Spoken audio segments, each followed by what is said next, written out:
Les 7 mensonges que l'addiction vous fait croire et comment les déjouer. Donc Nico, 54 ans, ancien toxico, malade alcoolique, abstinent depuis 17 ans et pourtant je suis vice-champion du monde de course à obstacles en 2023 aux États-Unis. Aujourd'hui, un sujet qui me tient particulièrement à cœur, c'est, comme je vous l'ai dit, les mensonges que l'addiction vous fait croire. C'est un sujet crucial pour quiconque cherche à se libérer d'une addiction. On a une addiction bien souvent à la substance, bien sûr, mais aussi on a une addiction comportementale. Donc ces addictions se nourrissent de nos pensées limitantes. Et c'est ce qui nous maintient dans un cycle de dépendance. Donc ça façonne notre perception, on s'auto-persuade de ces mensonges, ça sape bien sûr notre confiance, ce qui est primordial pour la guérison, et on se persuade, comme je disais, on s'auto-persuade que bien souvent c'est impossible. Mais c'est totalement faux.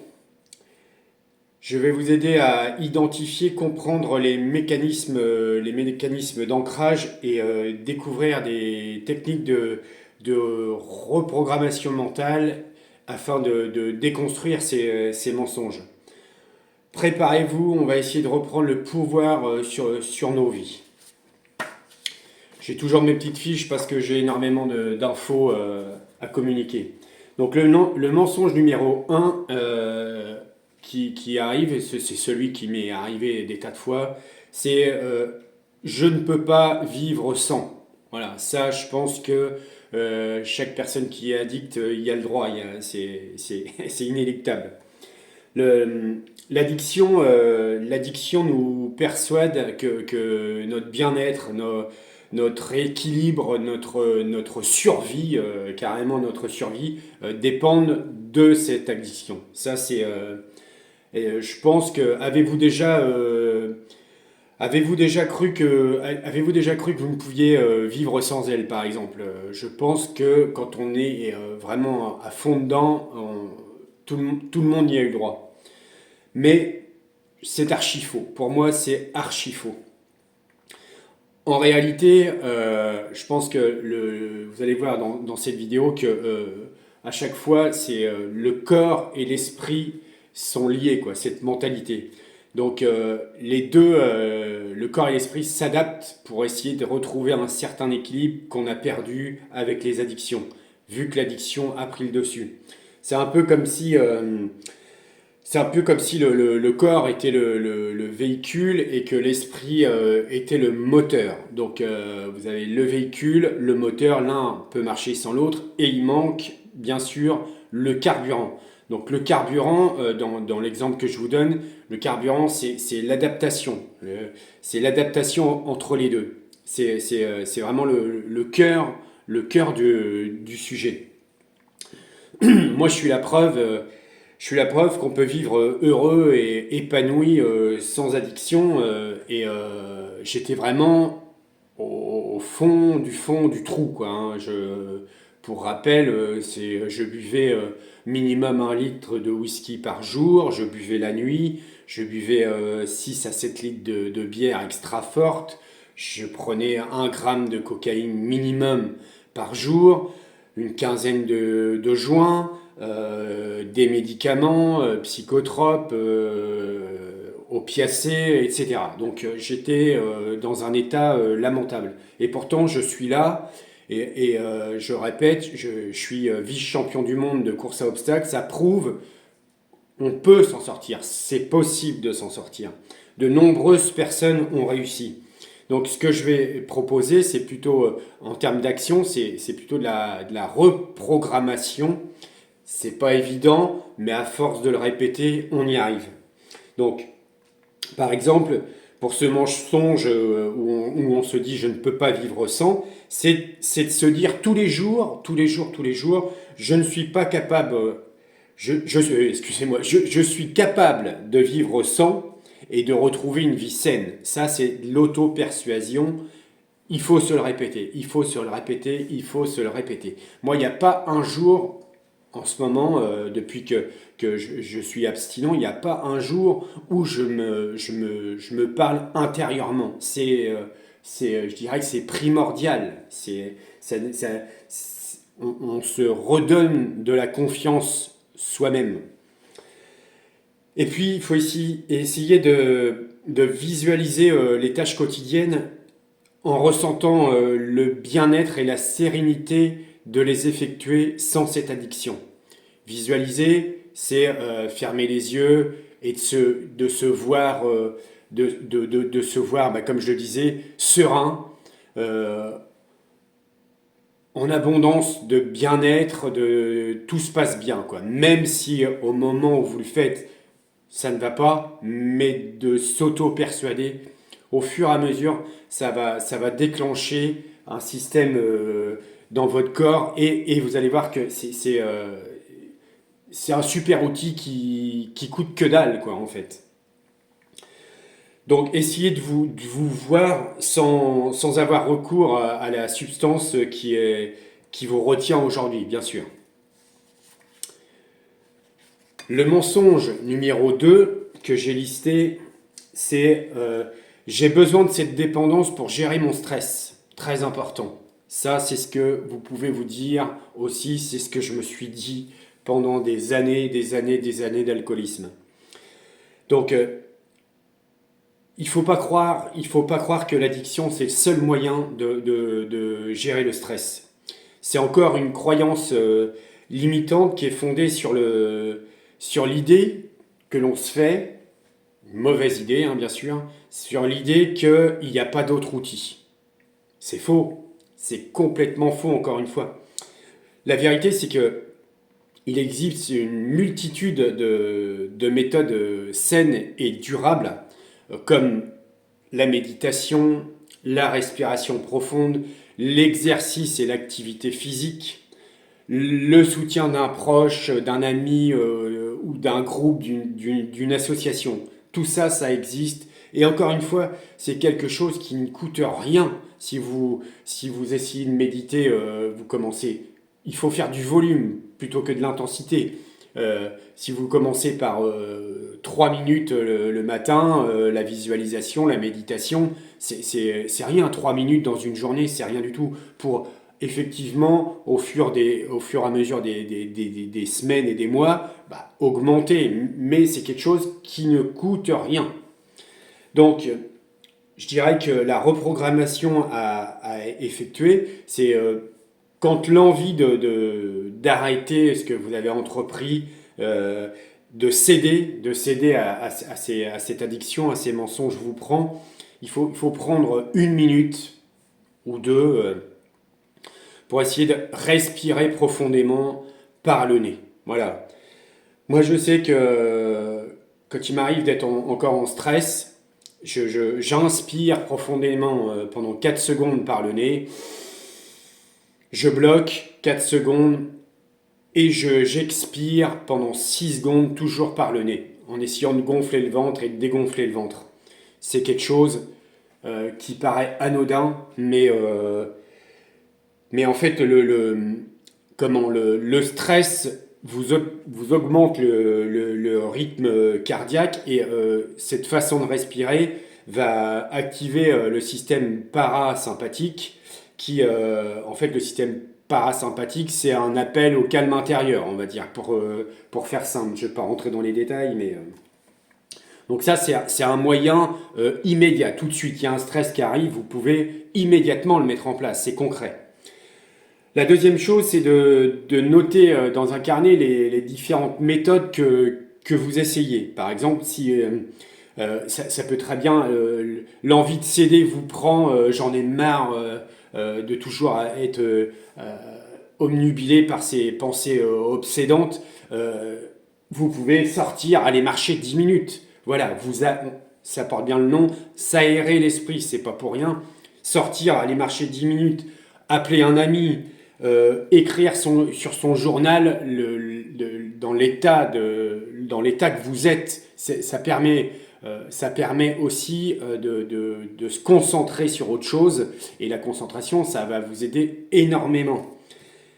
Vous le faites pendant quelques jours et après vous faites le point pour identifier celles qui ont le mieux fonctionné. Et après, il ne faut pas se masturber l'esprit, le cerveau. Vous faites celle avec la méthode qui fonctionne le mieux. Voilà, allez pas en chercher 15, 20. Du moment que vous avez 2, 3 méthodes qui fonctionnent, allez marcher, clac, clac, respirer. Vous vous en tenez à ça. Si ça marche, ça marche. Voilà.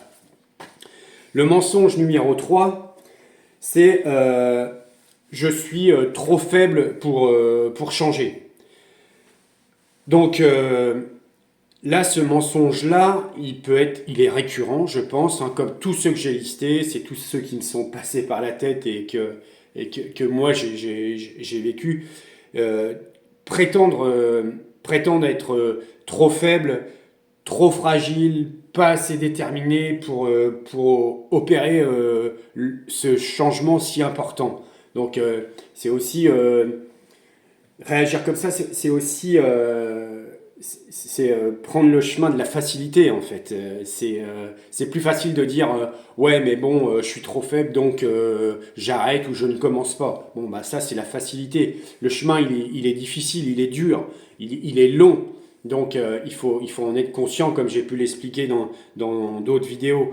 Donc en fait c'est s'auto-saboter. Ça vous fait perdre l'estime de vous, la confiance en vous encore plus qu'elle ne l'est. Et puis comme je viens de l'expliquer un petit peu, ça nous empêche de faire le premier pas, le pas qui compte, quoi. Et voilà, le lancement vers l'avant. Ça compte énormément. À partir du moment où vous allez vous dire, bah non, je suis trop faible, je le fais pas, jamais vous ferez le premier pas. En réalité, on possède tous une force. Je dis une, mais plusieurs, mais une force intérieure que vous ne soupçonnez même pas. Le fait de faire le premier pas, vous allez voir que déjà c'est une petite victoire de se dire allez j'y vais, je me lance quoi. Je vais être plus fort que cette chienlit. Moi pour ma part, je suis pas quelqu'un d'exceptionnel, je suis pas un surhomme. J'ai pas plus de qualité que vous. Voilà. Mais j'ai appris à mobiliser les ressources qu'on a tous et toutes. J'ai appris à mobiliser ces ressources. J'ai appris à persévérer parce que ça, c'est aussi c'est psychologique de ne pas s'arrêter au premier obstacle. J'ai appris à persévérer. Et bien souvent, comment je pourrais dire, le plus dur, c'est les premières fois, quoi. Un peu dans tout ce qu'on entreprend, le plus dur, c'est les premières fois. Les premières fois, c'est de faire face à la douleur, de faire face à la difficulté, mais faire face à la douleur et à la difficulté, c'est temporaire, c'est temporaire. Il faut changer son discours, sa narration interne, parce que la finalité, c'est pas le moment de douleur que vous avez là. La finalité, c'est tous les moments de bien-être que vous allez avoir quand vous aurez réussi à vous séparer de telle ou telle substance. Donc, je dirais que en termes de reprogrammation, je parle toujours de reprogrammation, mais c'est l'action concrète à mettre en place. Je dirais que chaque matin, si vous le pouvez, c'est d'écrire les qualités dont vous êtes fiers. On est tous, là, quand on écrit sur un carnet, on est seul face à soi-même. Donc, il n'y a pas besoin de mentir ou quoi que ce soit. On sait de quoi on est capable ou de quoi on n'est pas capable. On a tous, quelque part, des qualités dont on est fier. Ça, il faut les marquer sur un carnet. Ça peut être de l'empathie, ça peut être la persévérance, ça peut être l'honnêteté, que sais-je. Mais marquer sur un carnet les qualités dont vous êtes fier. Et dans la journée, faut pas être avare il faut relire ces qualités. Quand vous avez un moment de blues, un moment de baisse, il faut relire ces qualités en se disant ah oui, j'ai marqué ça, c'est vrai que je suis fier de ça. Ça c'est quelque chose que j'arrive vraiment à faire. Même si ça n'a rien à voir avec l'addiction, voilà, c'est de se faire du bien. Voilà, il faut se faire du bien. Il faut se faire du bien. Donc, se répéter également, je suis capable, j'ai la force en moi, je peux changer. Ça, c'est des petites phrases. Ça coûte rien. Ça coûte rien. Mais c'est énorme en termes d'avantages que ça va vous amener. Le mensonge numéro 4, c'est de se dire, sans cette addiction, je n'aurais plus aucun plaisir. Ça, moi aussi, je me suis dit, je vais pas. J'ai arrêté petit à petit, j'ai pas tout arrêté en même temps, et puis je me disais, ouais, mais bon, voilà, encore un plaisir de moins, il va plus rien me rester, quoi. Qu'est-ce que je vais faire? Mais en fait, l'addiction vous fait croire que l'unique, c'est vicieux, hein, c'est pernicieux, hein. C'est que l'unique source de plaisir et de satisfaction, c'est sa consommation, en fait. Sinon, ça va être une vie terne, vide de sens, vide de tout, si vous ne consommez pas. Alors, en réalité, c'est encore archi faux, hein, bien sûr. Il faut réussir à briser ce lien de dépendance parce qu'en brisant ce lien de dépendance, vous allez vous ouvrir à d'autres plaisirs qui sont sains et durables et que vous n'imaginez même pas puisque votre esprit est accaparé par ce seul plaisir de l'addiction. Euh, je viens de le dire, la découverte de nouveaux hobbies, de passions, vous allez retrouver une clarté d'esprit qui est hyper agréable, quoi. En fait, faut essayer de, de renouer des relations authentiques, pas des relations pseudo-virtuelles qu'on peut avoir quand on est dans la nébuleuse, quand on est défoncé, quand voilà, on pense avoir des relations à peu près correctes, mais en fait, c'est de la merde, il faut dire le mot, c'est de la merde. Donc, essayez essayer de retrouver son âme d'enfant, l'enfant qui apprend à marcher, bah, il hésite pendant des jours, il hésite à se lancer et tout, mais à force de voir les adultes et puis son frère, sa petite sœur qui marchent à côté de lui, il se lance. Et c'est exactement ça, c'est exactement ça. Il faut pas avoir peur de ce qui va arriver. Surtout pas, surtout pas. Ce petit gamin, il découvre de jour en jour de nouvelles activités. C'est un peu ce qu'il faut qui se passe pour nous quand on est malade d'une addiction. Donc je dirais que ce petit gamin là, il est insouciant. C'est ce qu'il faut être. Faut pas avoir peur d'être insouciant, même quand on est adulte. Insouciant, mais déterminé. Voilà, déterminé à gagner. On joue pour gagner, quoi. Voilà, faut pas se retirer de ça de la tête. On joue pour gagner. La défaite n'existe pas. Donc la reprogrammation que je propose, c'est de lister, par exemple, 5 activités que vous avez toujours eu envie de faire et que vous n'avez pas fait, en fait. Parce que vous avez été bloqué soit par les addictions, soit par un discours interne qui vous disait non, c'est pas pour moi, ou je suis pas assez bon, ou lister ces activités. Ça peut être apprendre un instrument, ça peut être faire du sport, lire un roman, des compétences artistiques, passer du temps dans la nature. Ça coûte que dalle, ça, de passer du temps dans la nature, de s'oxygéner, de s'aérer l'esprit, comme je disais tout à l'heure. Ça coûte rien du tout, rien du tout. Et tout le monde peut le faire. Donc, vous listez 5 activités et vous vous engagez moralement envers vous envers vous, d'en réaliser une dans la semaine. Voilà, c'est pas les 5, c'est une, on commence petit, quoi. Voilà. Et puis, quand vous allez être dans cette activité, profitez du moment, du bien-être ressenti, des sensations positives que ça vous amène. Voilà, essayez de vous mettre ça dans la tête pour le garder lorsque vous allez le matin, vous allez visualiser ce bien-être que ça vous a procuré. Excusez-moi, j'ai du mal à le dire. Voilà. Donc le mensonge numéro 5, c'est si je rechute, c'est la preuve que je suis sans espoir. Voilà, ça c'est se prendre pour un moins que rien. Voilà, ça m'est arrivé des dizaines et des dizaines de fois. C'est encore un mensonge c'est une mauvaise interprétation en fait.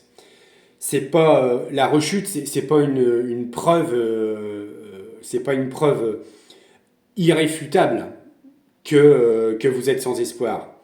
C'est l'addiction, elle vous fait croire que vous êtes incapable de se libérer d'elle.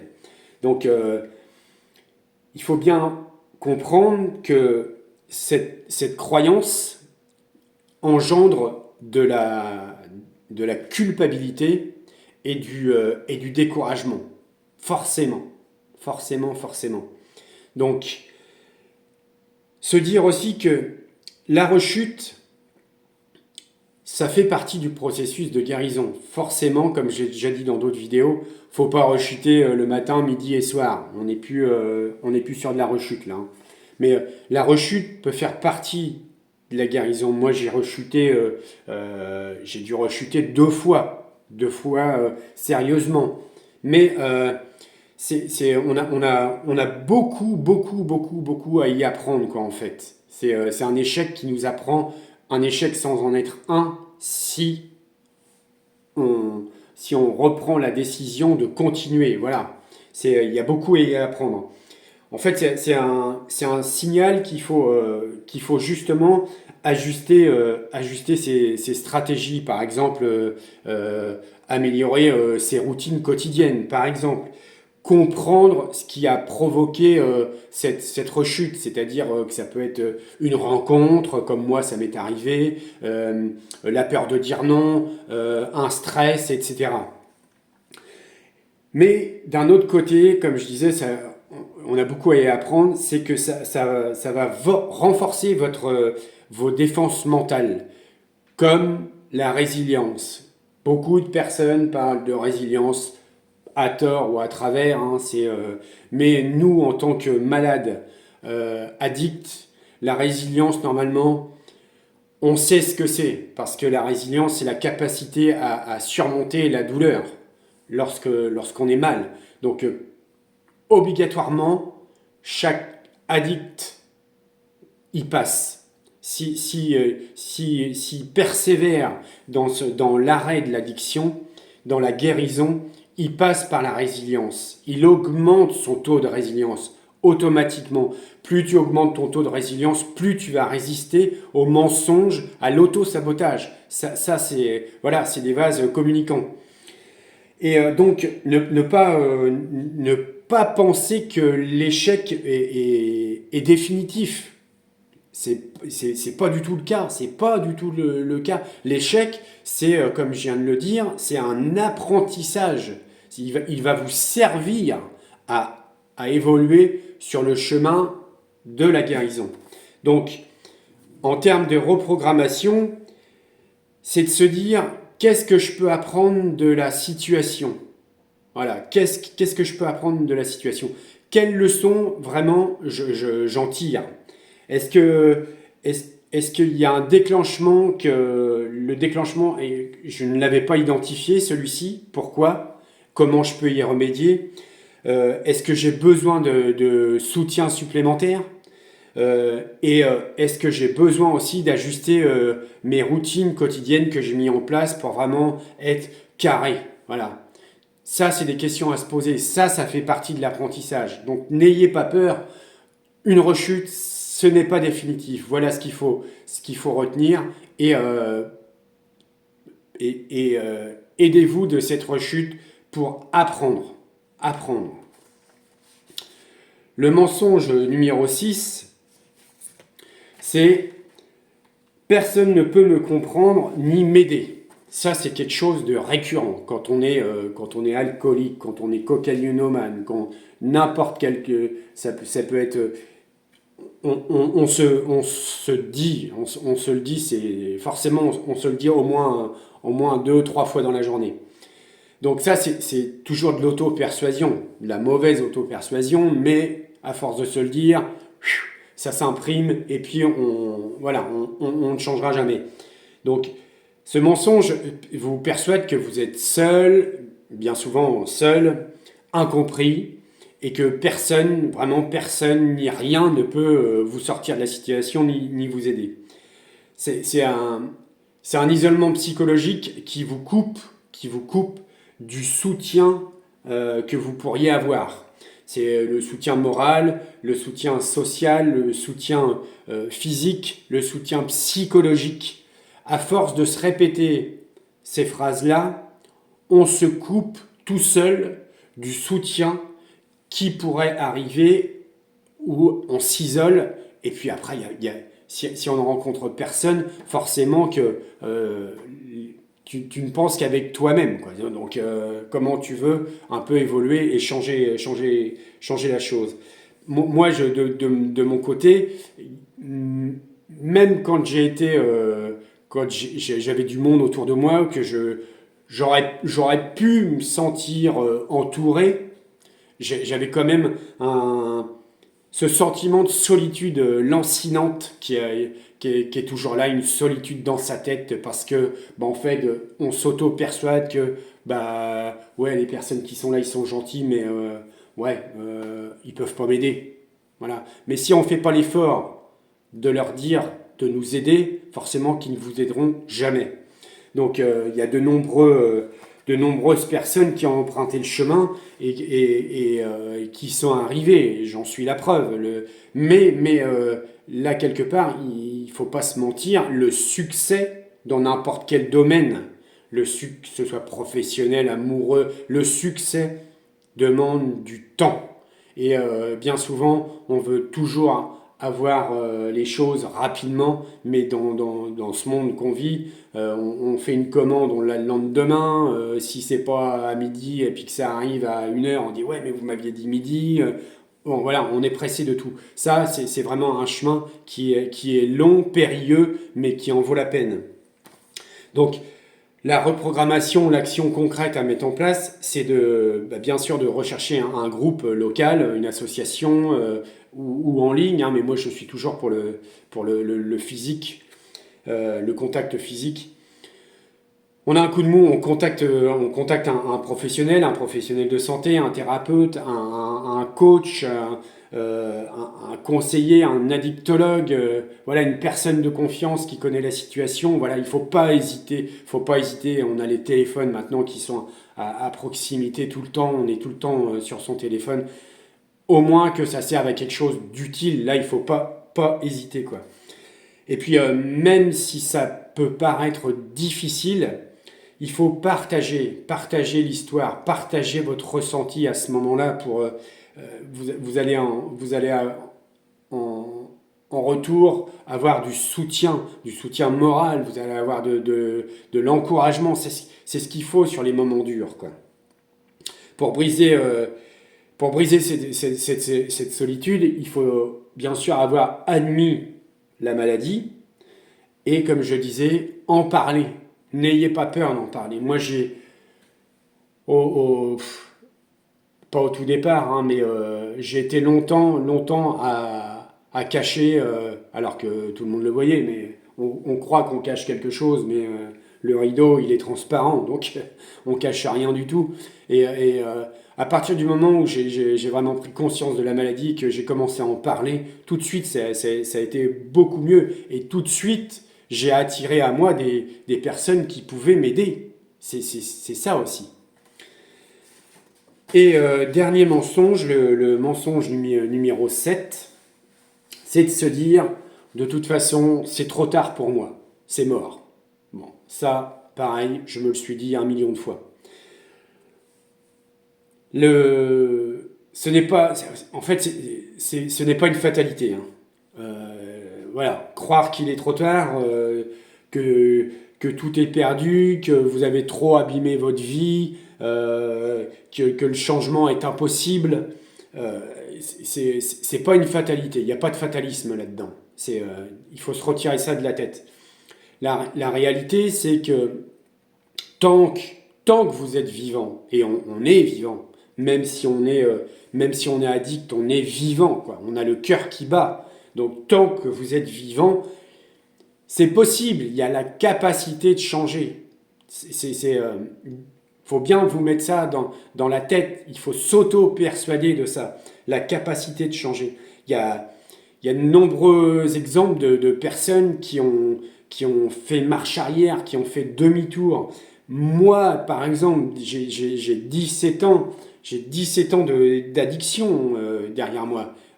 Pas des moindres, comme je vous l'ai déjà dit. Je mélangeais tout. L'alcool, la cocaïne, le cannabis, les médicaments. C'était un cercle infernal, quoi. Ma vie ne tournait qu'autour de ça. Qu'autour de ça. Et pourtant, et c'était à haute dose, c'était pas des doses de bébé, hein. C'était à haute dose. Et pourtant j'ai réussi. Donc si j'ai réussi, je ne vois pas pourquoi d'autres personnes n'y arriveraient pas. Voilà, c'est quand même une question psychologique de se dire, est-ce que je veux vraiment aller mieux? Voilà, si la réponse automatiquement, si elle est oui, bon ben voilà.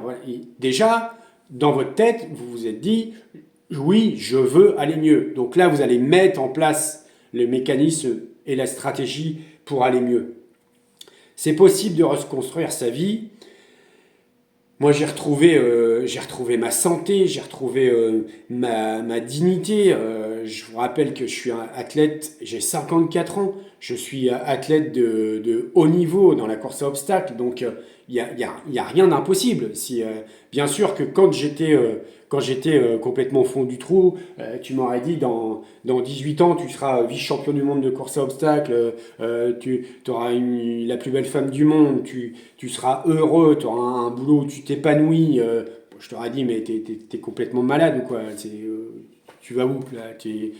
Arrête. Et pourtant, c'est ce qui se passe. Donc, ne jamais perdre espoir.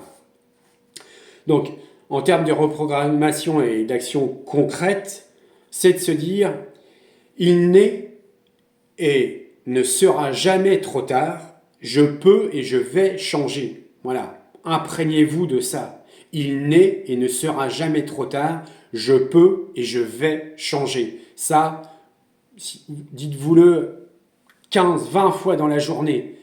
Voilà, c'est imprimer ça. Imprimez ça dans votre subconscient.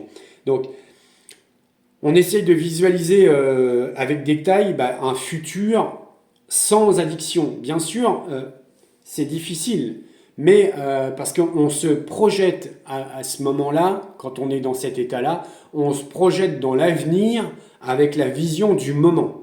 Et la vision du moment, c'est qu'on est accro. Donc, on essaie de se projeter dans l'avenir avec la vision qu'on a tout de suite. Mais c'est pas possible. Il faut switcher et voir une vision où il n'y a aucune addiction. Voilà. C'est primordial. Visualiser un futur sans addiction en essayant de ressentir les améliorations sur la santé, les améliorations sur la relation aux autres, qu'on a bien souvent perdu socialement, professionnellement, à cause de ces addictions. Visualiser la reprise, le rétablissement de la confiance en soi, de l'estime de soi, se dire « Ah ouais, je suis bien là, sans toute cette merde là. » Voilà, visualiser parce que le cerveau ne fait pas de différence entre la réalité et la visualisation. C'est pour ça que beaucoup de grands sportifs visualisent leur victoire. Voilà. Le cerveau ne fait pas la différence. Même quand ils sont blessés, ces sportifs, rien que de visualiser les mouvements d'entraînement, le corps, c'est un peu comme s'il les faisait. Donc, n'hésitez pas, ne croyez pas que c'est comment, que c'est un secret de polichinelle ou c'est quelque chose de hippie youlio. Voilà, non, c'est vraiment la réalité. Le cerveau ne fait pas de différence entre les deux. Essayez de visualiser la fierté que vous avez à devenir abstinent, à vous séparer de toutes ces addictions. Donc j'en suis arrivé à la fin. Donc on a découvert ensemble mes 7 mensonges principaux, hein, ceux que j'ai pu ressortir de ma réflexion, qui nous font croire que c'est pas possible. Et les méthodes que j'ai mis en place moi avec mon expérience pour les déjouer. Je vous rappelle que ces croyances, c'est pas des vérités absolues, loin de là. Ces croyances, il faut les prendre comme bonnes à jeter. Il faut s'auto-persuader. Il y a beaucoup de psychologique dans cette vidéo, mais il faut ne pas croire qu'on ne peut pas les déconstruire. Et au contraire, qu'on peut les déconstruire totalement.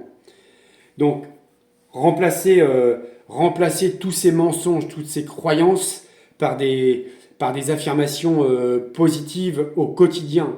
Parce que comme je vous le disais, le cerveau ne fait pas de différence. Donc à force de se les répéter, il intègre aussi le fait que vous avez décidé de vivre sans ces addictions. Si vous décidez d'aller mieux, engagez-vous le plus sincèrement possible, profondément de tout votre être. Il faut y mettre toute l'énergie que vous avez, toute l'énergie que vous avez pu mettre, comme moi, j'ai mis une énergie énorme à me défoncer la gueule. Toute cette énergie-là, mais encore plus, parce que plus vous allez aller mieux, plus vous allez avoir d'énergie. Toute cette énergie-là, il faut la mettre dans votre reconstruction. Pour avoir une vie libre, une vie épanouie, une vie comme vous avez envie d'avoir. Progressivement, vous allez reprendre le contrôle et puis vous allez savourer tous ces moments, toutes ces petites victoires au quotidien qui font que vous allez vous sentir mieux, quoi. Vous allez vous sentir mieux, vous allez être plus confiant. Voilà, c'est quelque chose d'inouï. Au fur et à mesure, il y a une nouvelle version de vous-même qui va émerger, qui va être plus forte, plus consciente, plus confiante, pleinement vivante. Vous allez revivre, tout simplement, vous allez revivre. Donc n'oubliez pas que vous n'êtes pas seul dans ce combat, bien sûr. Si cette vidéo vous a apporté de la valeur, j'en suis heureux. J'espère que vous vous rendez compte que vous n'êtes pas seul. Abonnez-vous, partagez-la à des personnes dans le besoin pour avoir des contenus inspirants et toujours plus motivants. N'oubliez pas qu'il n'est jamais trop tard pour retrouver sa souveraineté mentale, psychologique, physique. Il n'est jamais trop tard. Devenez inarrêtable. Voilà, dites-vous ça. Je suis inarrêtable. Devenez inarrêtable. Soyez plus, toujours plus.